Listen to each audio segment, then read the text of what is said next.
guys. I know it's late, but I'm going through one of my depressive episodes, and during those times I have a lot of memories come back. And one of the stories I always want to get off my chest, but I never have anyone to talk to. So at this point, I just am going to post it.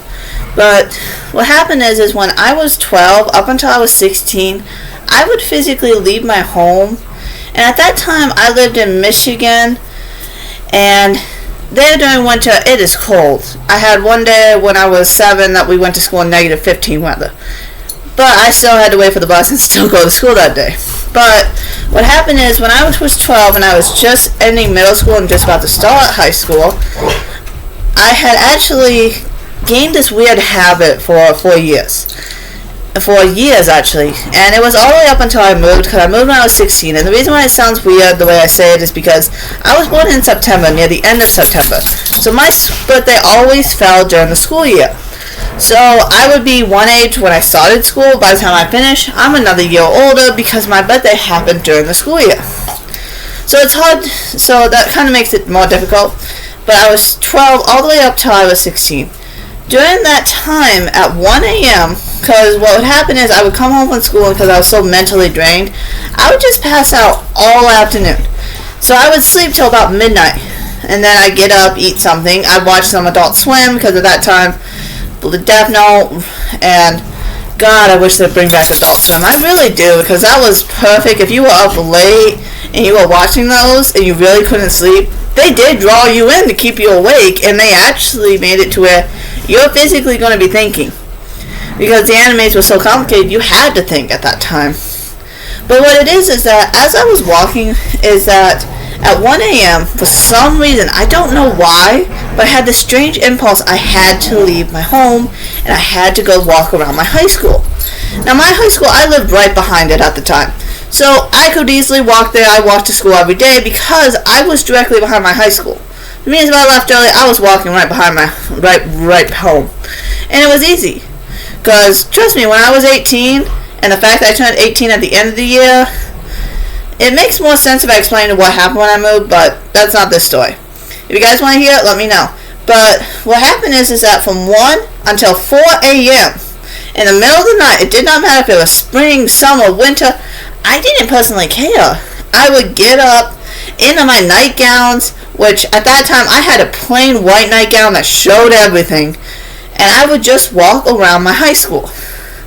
Funniest thing to me is I keep thinking about that, and I keep thinking, how many people did I scare doing that? Because my high school was in a college town. They had cameras all over that thing. There was no way they did not see me walk around the high school multiple times, but I was never had that conversation brought up to me once. I don't think they could figure out who the student was doing it at that time because they were inside the residential area. There was lots of us around. It's pretty easy to see that they could not figure it out. But I would just walk that square circle around my high school multiple times, from 1 until 4. And during that time, I would not actually wear shoes. I would not have a coat on. I wouldn't have anything. It'd just be me in my nightgown, walking around. But after I did that at 4, I'd normally fall asleep from 5 till 6 and get ready to go to school because I lived right across the street. I didn't have to wake up early to catch a bus or anything. So I normally slept in until about 20 minutes before the bell went off. But that's kind of the weird part to me, is that during my depressed episodes, it likes to bring back these memories. And something I keep thinking about is, why does it bring them back? And why were they at first repressed? Which makes me think, I know for a fact nothing happened on those walks.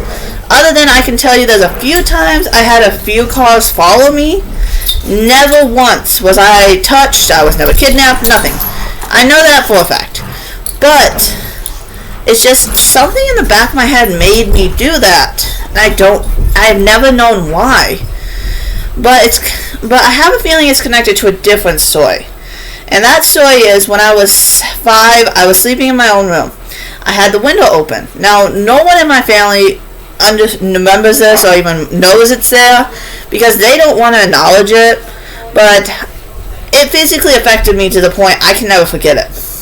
But what happened is that for 3 days, I had these really strange dreams where I was up in the clouds, there was bright light everywhere, and all I saw was these 2 random figurettes talking to me. I don't remember anything from those dreams, but for 3 days they happened. After the 3 days, though, the 4th night, I was going to sleep like normal. I figured I'd had the same dream. It was the middle of summer. We were out in the middle of nowhere, so I just opened up the window, and I was by myself in my room. At that time, my bed was actually on the floor. So what happened is that as I'm getting sleepy, I start feeling this tap, tap, tap, tap, and it's always on my shoulder.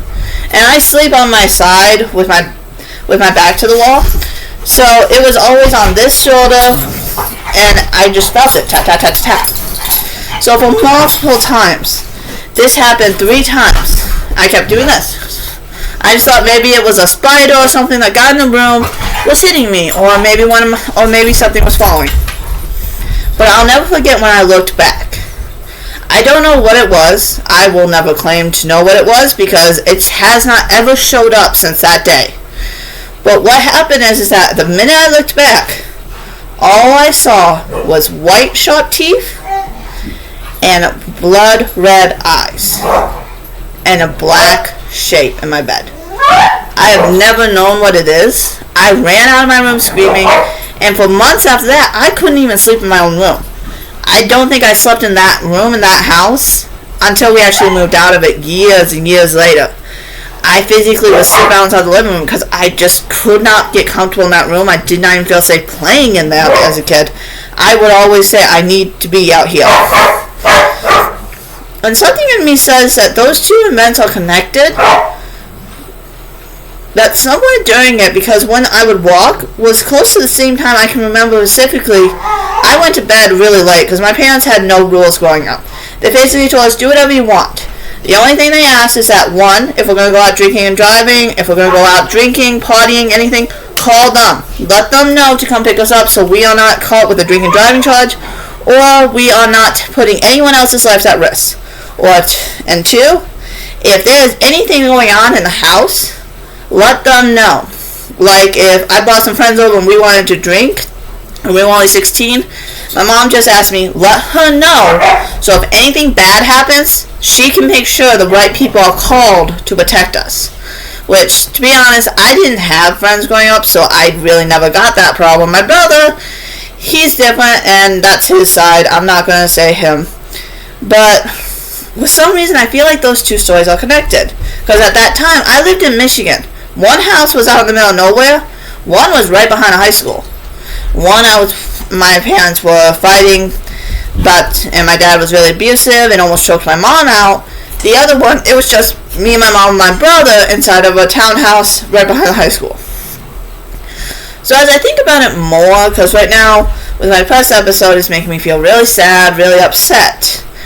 And so I've just been thinking about it more, and it's making me realize, what if maybe at 1 a.m., I was trying to leave because I could feel something was coming at that point.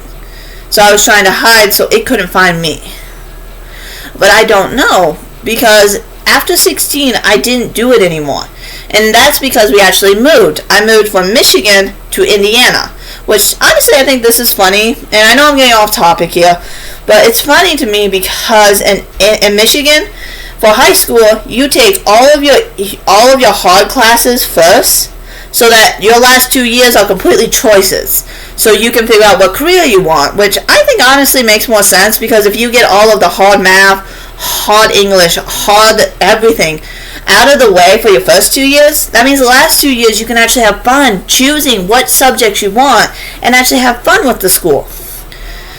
But I did go to a more higher influential school who they had a lot of disposable income, so I can see why they would do that. The parents probably had a lot of say in that.